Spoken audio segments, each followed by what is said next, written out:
Hey guys, what's up? It's me, it's Emily. Welcome back to my channel. I've been waiting for this video all month. I've been having such a good reading month. I'm so excited. This is my reading wrap up for January. It is January 30th, and I am almost done with Divine Rivals, but I need to film this today. So I'm gonna say that Divine Rivals was my 12th book this month, but I will be including it in my February wrap up. I read 12 books, but I'm gonna be wrapping, hair is so weird. I'm gonna be wrapping 11 of them. This is a vaguely different setup than usual. My TBR cart is here. You can't really see it because it is nighttime and gotta find my light, you know what I mean? I have hair on my lips. Thanks for bearing with me, guys. This is the first month in a while that I did not do a TBR video because there were just a lot of series that I wanted to get caught up on for upcoming releases in February. I just made a list of everything I wanted to get caught up in my notes, and I read all but the second Divine Rivals, which is still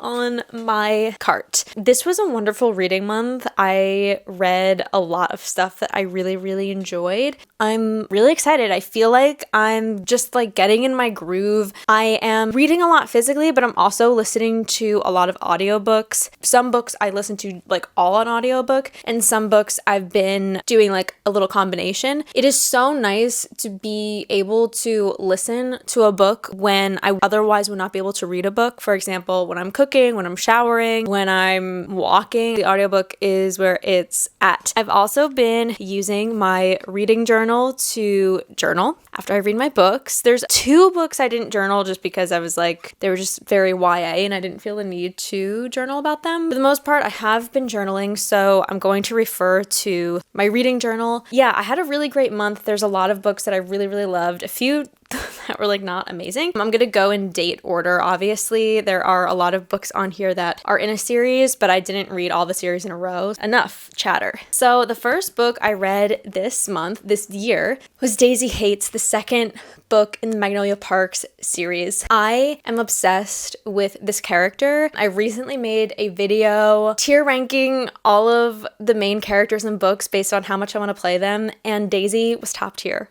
I need to play this character. I love her so much. Let me go to my book journal entry here. I can link my book journal down below. This is an amazing journal and it's less than $10 on Amazon. I read a pretty big portion of this book with my own eyes, but I did listen to part of it on audiobook, and I think the audiobook actors in this series specifically absolutely kill it. I actually can't imagine reading this book without any sort of audiobook, or reading any book in the series without dabbling into the audiobook here and there. I gave this a 5-star. I love her juxtaposed to Magnolia. They both are stupid rich and they both kind of live in the same world, but their lives are so vastly different. Going back and forth between Magnolia and Daisy's points of view. The first book is Magnolia and the second book is Daisy, but it takes place over the same time period. Daisy is not really truly a privileged person because she is the daughter/sister of this gang family. She's experienced a lot of extreme trauma in her life, and she's just so brave and so selfless. The end of this book, oh my god, I remember I cried during part of this book. It was the part where she stands up for her friend at a bar. I won't give anything else away. And of course, no guns at the dinner table. That's my one rule. That's the first line of the book. I just love this character so much. Magnolia is harder to love. She's not really that likable. Daisy is very likable and I really enjoy her point of view. So 5-star. Next, I read the first Crescent City book, House of Earth and Blood. First of all, I felt like such a badass walking around with this book. More so than the second book.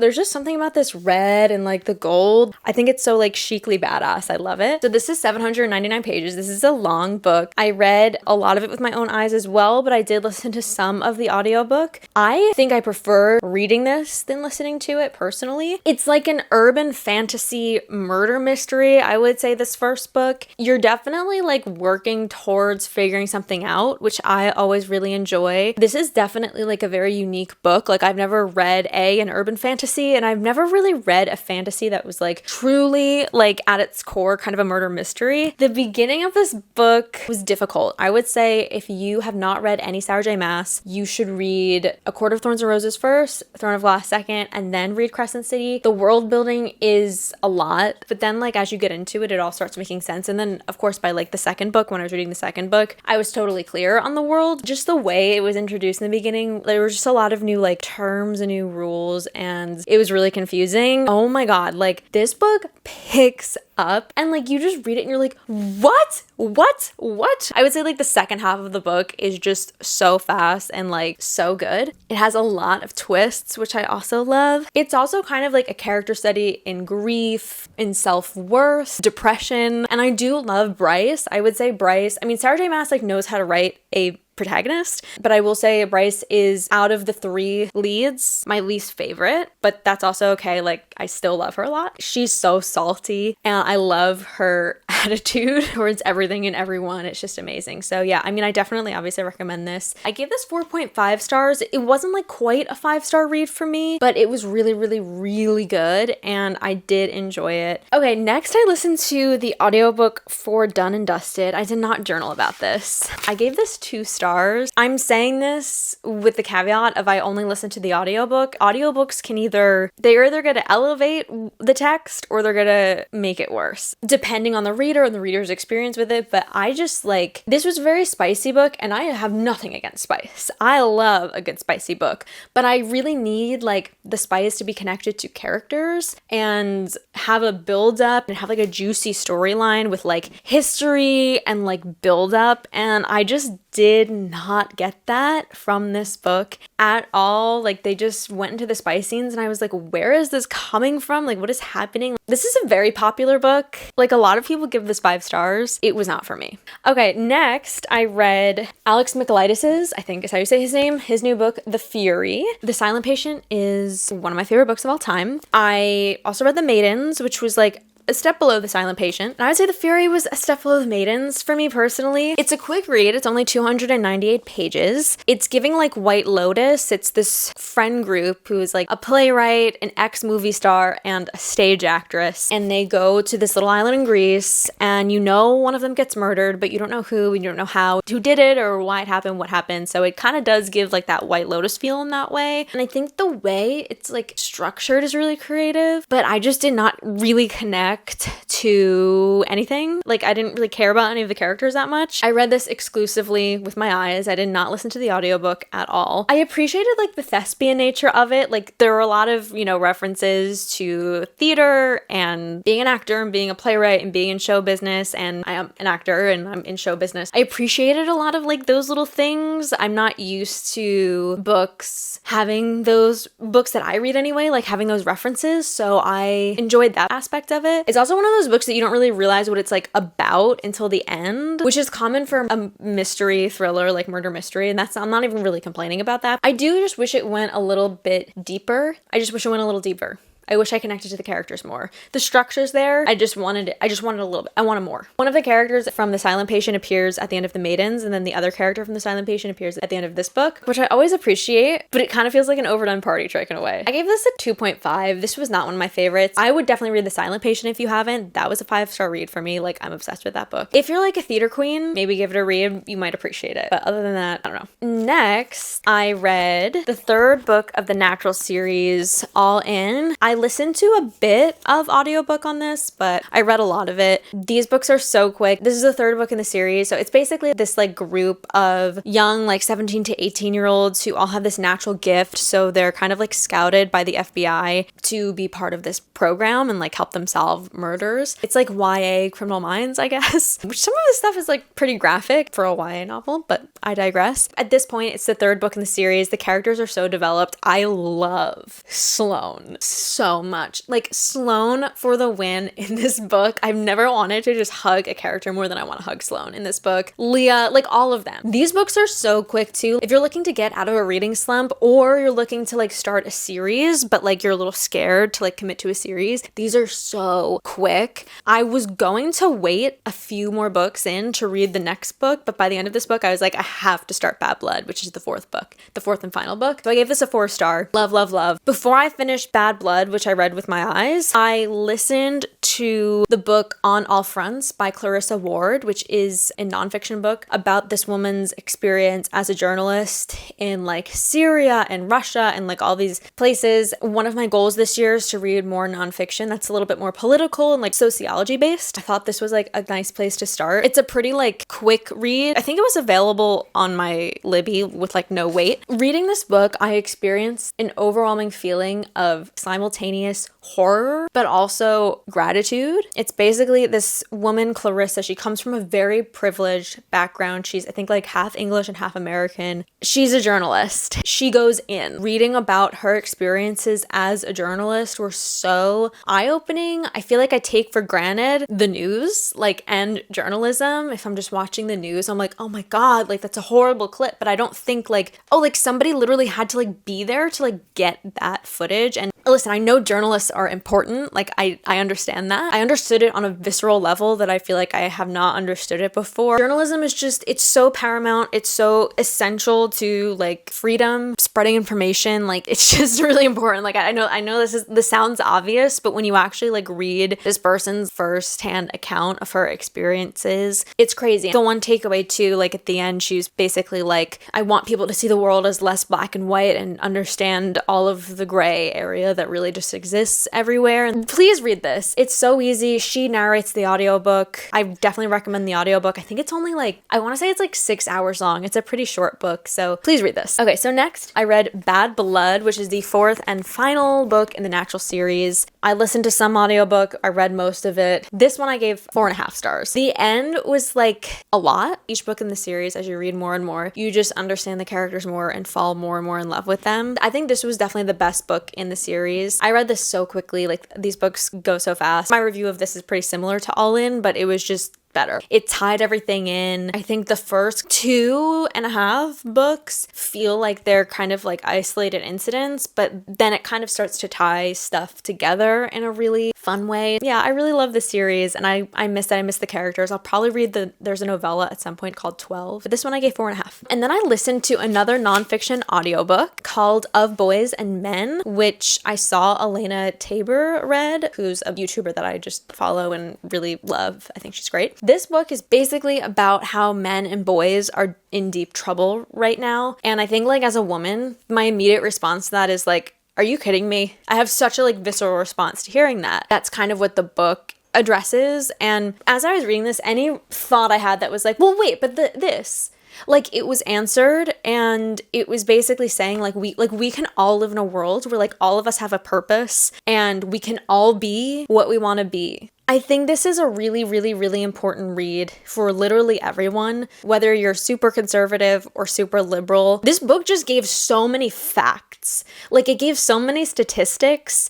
When you talk about sociological ideas, I think going based off of like multiple studies and just giving this data and all of these facts, I think is really, really important. I just really, really highly recommend this book. I think the key takeaway for me as a woman is that equality is not a zero-sum game. If I admit that like men are struggling, it doesn't mean that I get something taken away from me as a woman. And this book is also extremely intersectional. It brings race into the equation as well. And a lot of the statistics are just absolutely shocking. I gave it a 5-star. Okay, next I read the second book of the Crescent City series, House of Sky and Breath. I did a combo of audiobook as well, and I kind of wish I just read it similar to the first one. I think this is my least favorite Sarah J. Maas book. I feel like this book was basically fluff to build up to like the incredible ending that has fans absolutely shook. Like I cried. My eyes burned. Yeah, it kind of felt like a bit of a filler book. There wasn't anything that I was like, I really want to figure this out or like know what happens. Like it felt like a bunch of little like tableaus of things that felt a little disconnected, if that makes sense. There was a lot of spice. It felt a little like we kind of fell off course. Like I lost the plot a little bit. Having said that, there are so many amazing characters in this book that I think in the next book I would really like to see. They're all like fleshed out characters, but just like participate in the plot a little bit more. They're so lovable, the characters. They're so trolly. Like they're troll-tastic, these characters. I really do love all of them.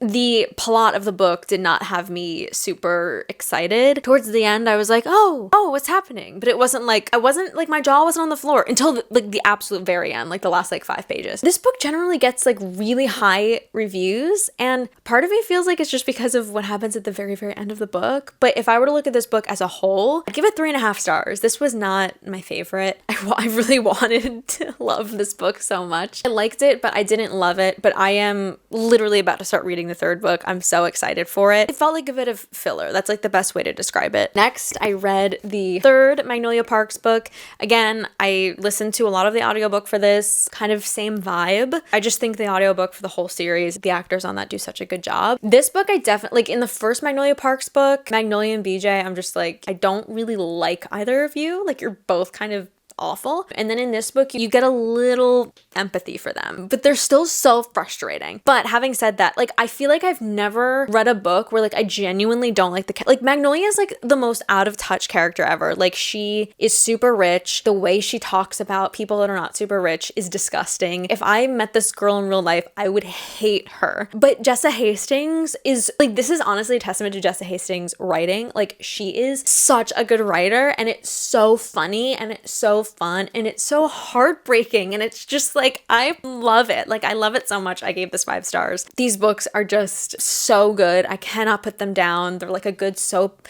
not even like a good soap opera, but it's just, you know, it's like Gossip Girl. Just like could not put it down. It's amazing. And I don't even like the 2 main characters that much, but I love them. Do you know what I mean? This is my 11th book. Again, probably will finish Divine Rivals, but my 11th book that I read in January is Daisy Haites: The Great Undoing. Also, I meant to say, the end of this book shattered me in so much pain. The end of this book shattered me in so much pain. Like, don't call, don't text. Kind of similar to the first Daisy Haites, just like absolutely love the character. We get more of it. We love it. I know like a lot of people are obsessed with Julian. I do like him. I'm like a crazy Julian fan. I love Daisy. I love Henry. I love pretty much everyone except Magnolia and BJ. But even in this, like you get a little bit more of a dynamic between Magnolia and Daisy, and I do like it. So yeah, I gave this 5 stars. I love Daisy. I'm so excited, and I hope that the last book, I mean, it's Magnolia Parks Into the Dark, I think. So I hope we get Daisy in the last book. The last book is just going to be